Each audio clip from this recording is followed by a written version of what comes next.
When somebody gives you a blessing, accept it and say Amen.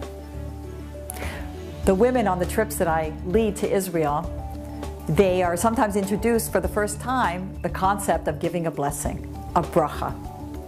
That if somebody says to you, oh, everything should work out for you, or your mother should be well, or your daughter should get married, or whatever blessing they give, the Torah teaches us that a blessing, even from a simple person, a beggar, a maintenance worker, and for sure a great rabbi, we should take them very seriously.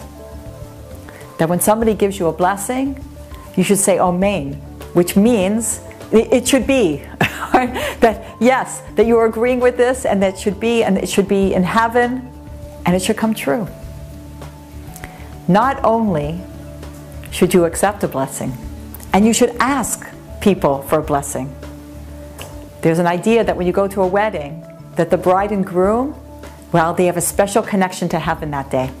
They're the king and queen. And you should ask them for a bracha, for a blessing. In any area of life. For sure, when it comes to your children should get married, you should get married. Ask them for a blessing. And after they give you the blessing, you say Amen.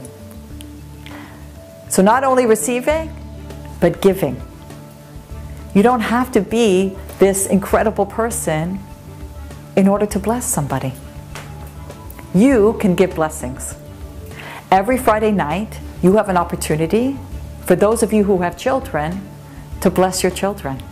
But some of you are thinking like, yeah, but they're not around. They're out, or they're away at college, or you're not home.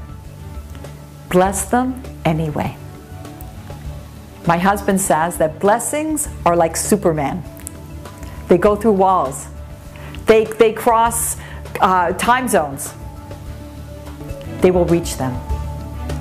You are changing something in heaven by putting that blessing out into the world.